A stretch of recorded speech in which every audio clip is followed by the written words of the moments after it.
ధ్యానంతోనే మనిషి పరిపూర్ణుడవుతారని మహబూబ్నగర్ ఎమ్మెల్యే ఎన్నం శ్రీనివాసరెడ్డి అన్నారు. ఆదివారం అన్వాడ మండలంలోని దాసరపల్లిలో ఆయన సీసీ రోడ్లను ప్రారంభించి ఈ సందర్భంగా ఆయన మాట్లాడారు. దాచక్పల్లిలో యోగా, ధ్యానం నిరంతరం చేయడం సంతోషంగా ఉందన్నారు. ధ్యానం వలన మనసు ప్రశాంతత చెంది చెడు మార్గం నుండి సన్మార్గంలోకి వెళ్ళే అవకాశం ఉంటుందని ఆయన పేర్కొన్నారు. ఈ కార్యక్రమంలో కాంగ్రెస్ పార్టీ నాయకులు, కార్యకర్తలు తదితరులు పాల్గొన్నారు.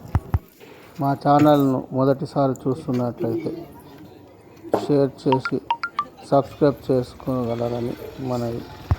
ఈ కార్యక్రమంలో సంజీవ్ ముదిరాజు, ఎన్పి వెంకటేష్, మండల పార్టీ కార్యకర్తలు తదితరులు పాల్గొన్నారు.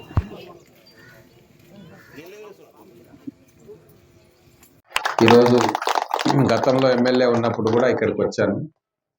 ఆ రోజే నాకు కొద్దిగా ఆశ్చర్యం వేసింది. ఈ చుట్టుముట్టు ఏ గ్రామంలో కూడా లేదు. కానీ ఇక్కడ యువకులు కొంతమంది ముందుకొచ్చి ధ్యానం చేయడంతో పాటుగా ఒక పిరమిడ్ నిర్మాణం చేసుకొని ఈ చుట్టుముట్టు ప్రాంతాల్లో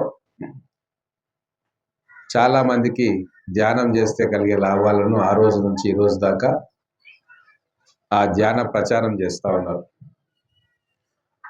అయితే అనుకున్నట్టుగా దాచక్పల్లిలో ఉంది, ఇంకా కొన్ని గ్రామాల్లో ఉంది, కానీ చాలా గ్రామాల్లో ఇంకా ఈ ధ్యాన ప్రచారం సమగ్రంగా ప్రజల్లోకి పోవట్లే.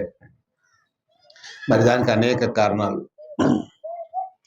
కాబట్టి మీరు నిరంతరంగా మనం శ్రమించాలి.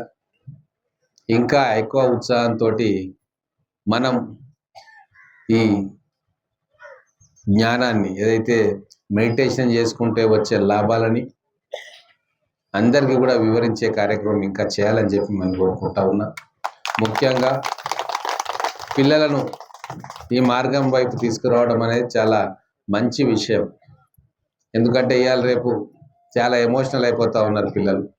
చిన్న చిన్న వాటికే తల్లిదండ్రుల మీద తిరగబడడం, అలాగే అన్న తమ్ముళ్ళు, అక్క చెల్లెలు వాళ్ళ మీద తిరగబడడం, లేదు తప్పుదారి పట్టడం, మాదక ద్రవ్యాలకు బానిసలైపోవడం, ఇట్లా వాళ్ళకి యూట్యూబ్ ప్రభావం, టీవీ మీడియా ప్రభావం పిల్లల మీద, లేత మనసుల మీద చాలా ఉంది. మరి వాటన్నిటికీ కూడా లోను కాకుండా వాళ్ళ దృష్టి ఆటపాటల మీద, చదువు మీద, మంచి నడవడి మీద, సంస్కారం మీద ఉండాలంటే ఖచ్చితంగా వాళ్ళ మైండ్ను స్టెబిలైజ్ చేయాలా.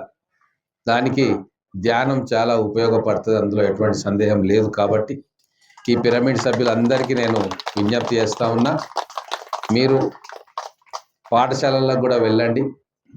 ఎక్కడైతే ప్రధానోపాధ్యాయుల అనుమతి తీసుకొని మీరు సంజీవ్ ముదిరాజు గారిని వేదిక మీదకి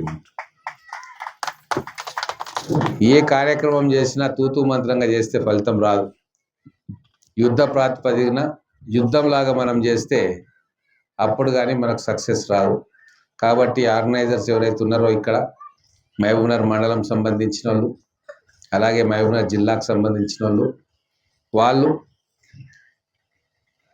మీరు ఇంతకుముందు అన్నట్టుగా ఎంపిక చేసుకున్న కొన్ని స్కూల్స్లో ప్రయోగాత్మకంగా సంవత్సరం ప్రవేశపెడితే వచ్చే సంవత్సరం ఇంకొన్ని పెరుగుతాయి, ఆ సంవత్సరం పై సంవత్సరం ఇంకా పెరుగుతాయి. మంచి ఫలితాలు వస్తే ప్రభుత్వం కూడా వీటిని అఫీషియల్గా సిలబస్లో ఎట్లా చేర్చాలన్న ఆలోచన చేయడానికి నా వంతు సహాయ సహకారం నేను అందిస్తాను. కాకపోతే దీనివల్ల ఫలితం ఉంటుంది అని చెప్పి రికార్డెడ్గా ఎవిడెన్స్తో సహా మనం ప్రభుత్వానికి ఇవ్వగలగాలి. ధ్యానం చేస్తున్న పిల్లలు వాళ్ళ ప్రవర్తనలో కానీ, వాళ్ళ చదువుల్లో కానీ, ఆటపాటల్లో కానీ మిగతా పిల్లల కంటే ఎంతో కొంత ముందున్నారు అన్న విషయాన్ని మనం రూఢిగా స్టాటిస్టిక్స్తో సహా చెప్పగలిగితే ఇది మొత్తం కూడా ప్రతి గవర్నమెంట్ స్కూల్స్లో ఇది పెట్టడానికి మా వంతు సహకారం మేము చేస్తాం. కాబట్టి మనం అనుకుంటూ కొంతమంది కలిసినాం, చేసినాం, ధ్యానం చేసుకున్నాం 10 మంది అంటే పత్రికారి లక్ష్యం దాంతో ఆగిపోదు. ఇంతకుముందు డాక్టర్ గారు చెప్పినట్టుగా మొత్తం ప్రపంచం కూడా ధ్యానమయం కావాలా. అప్పుడే స్టేబుల్ ప్రపంచం. అంటే ఎటువంటి మనసును కంట్రోల్ చేసుకుంటే సగం ప్రాబ్లమ్స్ పోతాయి. మన ప్రాబ్లమ్స్ అన్నీ కూడా మన మెదడును నియంత్రించుకోకపోవడం. అది కంట్రోల్లో ఉంటే ఆవేశం వచ్చినా కంట్రోల్ అవుతుంది, కోపం వచ్చినా తాపం వచ్చినా ఇటువంటి అన్ని వికృతాలకు కూడా మన మైండే కంట్రోల్ చేయగలుగుతుంది. సో ఆ మైండ్ కంట్రోల్ చేసే సాధనం ధ్యానం. ఈ విషయాన్ని అందరికీ చెప్పి పిల్లల నుంచి మొదలు పెట్టుకుందాం. ఒక 10 సంవత్సరాలు మొత్తం ప్రతి పాఠశాలలో ప్రతి పిల్లవాడికి ధ్యానం అలవాటు చేస్తే, అది తల్లిదండ్రులను కూడా ఒప్పించుకుంటే ఖచ్చితంగా రాబోయే జనరేషన్ మనకంటే బెటర్గా మంచిగా తయారవుతుంది, అందులో ఏం సందేహం లేదు. కాబట్టి ఏదైతే సేవాదలుగా మీరు కార్యక్రమం చేస్తూ ఉన్నారో చాలా మంచి కార్యక్రమం అది. దాన్ని మా మహబూబ్ నగర్లో అమలు చేయడానికి నా వంతు పూర్తి సహాయ సహకారాలు అందిస్తానని చెప్పి తెలియజేసుకుంటూ, మీ కార్యక్రమం 13వ వార్షికోత్సవం ఇంత అద్భుతంగా చేసుకుంటున్నందుకు మీ అందరికీ అభినందనలు తెలుపుకుంటూ ముగిస్తా ఉన్నాను.